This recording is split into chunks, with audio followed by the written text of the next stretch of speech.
Tupac Shakur was one of the most influential and controversial hip-hop artists of all time.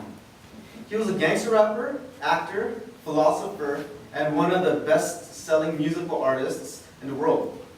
He was well known for his violence in his music, his many quarrels with other rap artists, and his music was themed mostly around social injustices, racism, and hardships in the inner cities. He, like many other artists, gained most of his fame and notoriety after his death.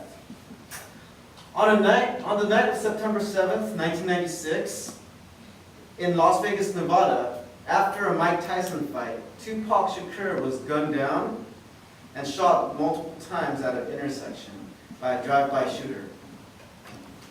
He was taken to the Southern Nevada University Medical Center, where he died 6 days later.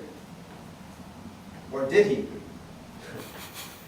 Fellow Toastmasters, honored guests, tonight I'm going to share with you some interesting facts surrounding the death of Mr. Tupac Shakur, and this will make you question the validity of his death. Shortly before his alleged death, Tupac Shakur was imprisoned.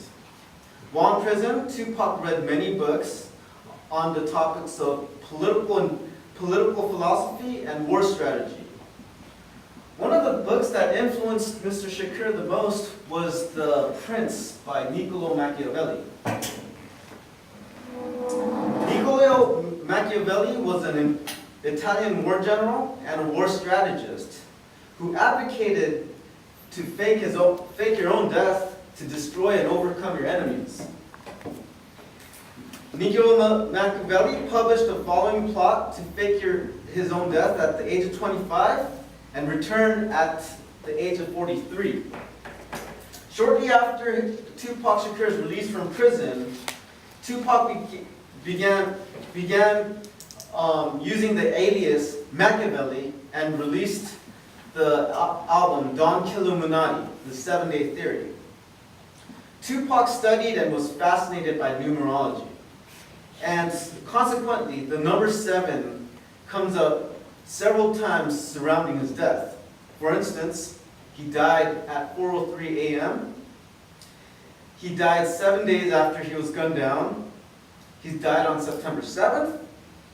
And the age of his death was 25. 2 plus 5 equals 7.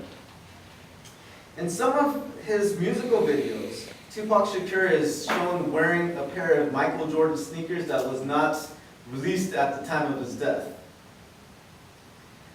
The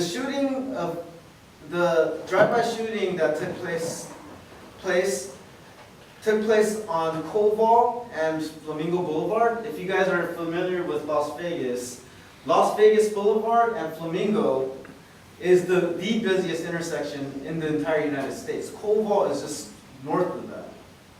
So on this busy intersection, there's no video footage of the shooting, and there was no police chase at all. And that was the day of the Mike Tyson fight, on a very busy weekend. And the assailants still remain to be at large.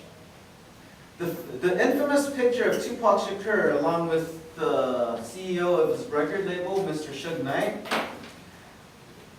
if you do a close-up zoom in on the footage, and you look at the ignition of the car, there's no keys at the ignition.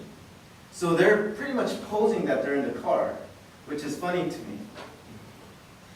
The photo of the BMW that Tupac was in at the time of the shooting, and that was at the crime scene, and the video footage of the police officers doing the investigation of the car, you could clearly tell that those were different cars. The rims did not match.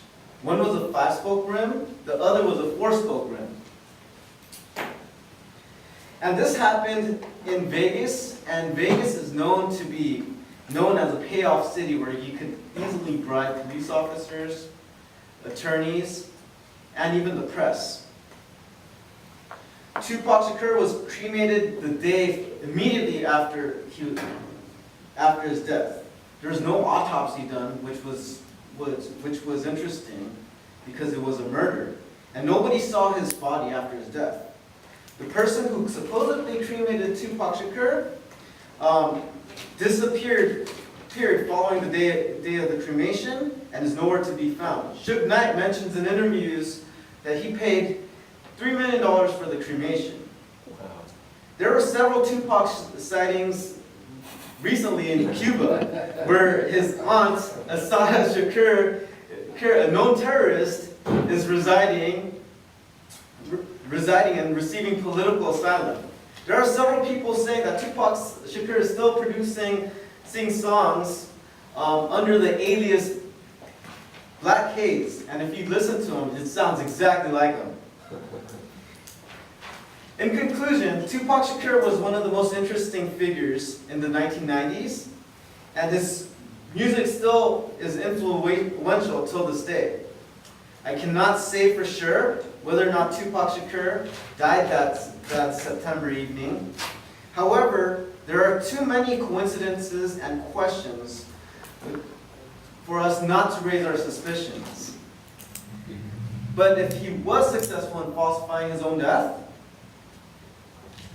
this definitely contributed to his legacy as one of the most significant artists of the 20th century. Mr. Toastmaster.